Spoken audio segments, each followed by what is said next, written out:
Let's turn our attention to Israel and Iran, Hamas as well, just for a moment. First of all, I want to remind everybody, 4 times we came to this floor and asked for unanimous consent for a standalone funding for Israel. And I would do that again tonight if I thought it would be of any benefit, if I thought that it had a chance. I support funding Israel. Israel has been one of America's, if not their best allies, certainly one of their top allies of all time. Faithful to us, a great source of intelligence. They have stopped so many foreign attacks on this land that many Americans owe their life to the work that the people of Israel have done. And then just in general, that they're being attacked by a terrorist group that not only wants to destroy Israel, but destroy America. Why wouldn't we support Israel? But of course, the issue of Israel now tears the Democrat Party apart. It divides them. You know, it looks like to me many of them are very concerned about supporting Israel, that they become this pro-Palestine caucus rather than a pro-Israel caucus. They support Iran, but not Israel. Look, in the world of the Middle East, you can't do both. I don't see how you could possibly support Israel and Iran. I don't see how you could support Israel and support Hamas. I don't think it's possible. I think sometimes you have to choose and support who your friends and allies are. And for me, I believe we should be standing firmly beside Israel and eliminating Hamas. Again, Hamas wants to destroy Americans. That is their goal. That is their stated purpose.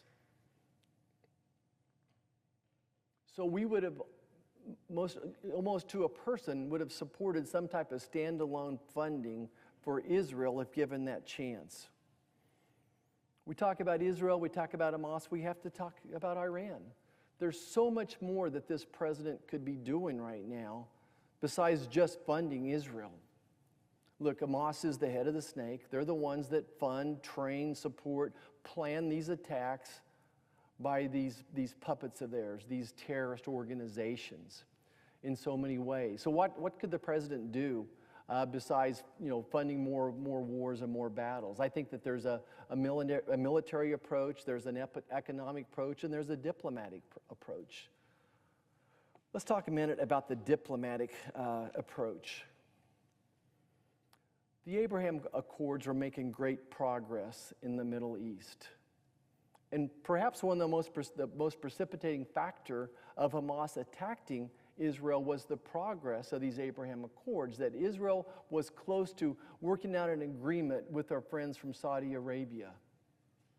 And if they would have done that, it would have put so much pressure on Iran. Well, basically Hamas attacked October 7th, and now those talks have been cut off. But if somehow, some way, those negotiations, those talks could be rekindled, that would indirectly put a huge amount of pressure on Iran.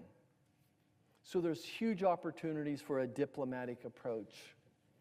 Economically, let's talk what we could be doing. Recall, when Joe Biden was sworn in, Iran had about $6 billion of currency left, $6 billion in their treasury. Well, today they've got over $60 billion. Why? Because the sanctions that we had under the Trump administration were lifted. And now Iran is easily selling all this oil.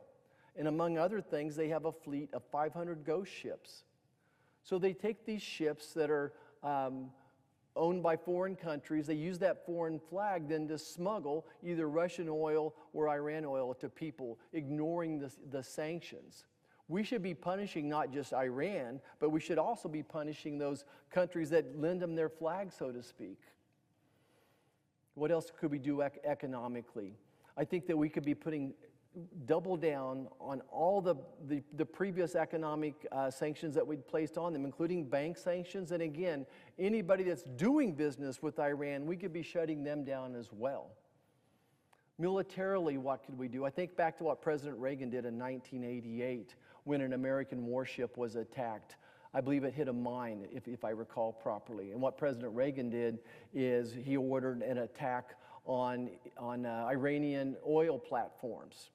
And I think we also sunk 3 of their battleships as well. So without going inside of Iran proper, We sent a loud and clear message to Iran. And guess what? It worked. But instead, what the Biden administration has chosen to do are these fairly innocuous attacks on empty sheds, and maybe sometimes there's some old ammunition there. But something more than that needs to be beefed up. We need to shut down Iran ships as they're crossing through the seas as well. Iran launched 3 military satellites recently. We could take out those military satellites.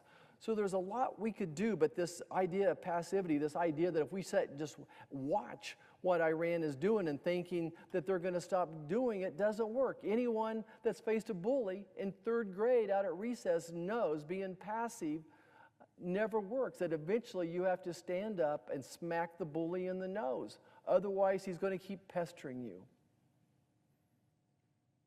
It's that clear. That's what we should be doing in the Middle East right now, is a military action on Iran, economic and diplomacy as well. You can't look at that in just a little silo. We should be supporting Israel, but all those other things would help Israel significantly as well. There's funding in this legislation for Taiwan. And again, I think if that was standalone, I could support it. I think back to pre-invasion of Ukraine by Russia. We begged the White House to make Ukraine some type of a porcupine, so to speak. That would have been our goal, that we should have been getting all the military aid in there before this all happened, not after.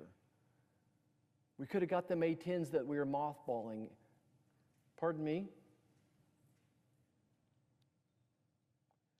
I don't know what's going on, Mr. President.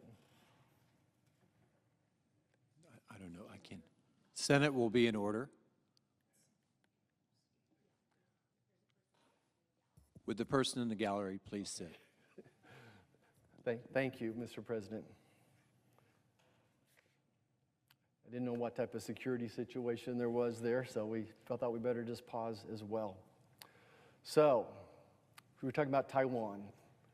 I think we could compare Taiwan to where Ukraine was a couple years ago. We begged this administration to arm Ukraine so that they could protect themselves. If we could have gotten those A-10 warthogs, think how that war would have changed if Ukraine had these A-10 warthogs as all these Russian supply automobiles were stuck there trying to enter from the north.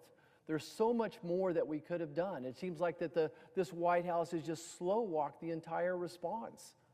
So yes, I think many of us agree that we should help arm Taiwan to make them a porcupine. And by the way, they've been a great ally too, a great business partner, seem to be a good player, a country that we greatly respect and want to help protect.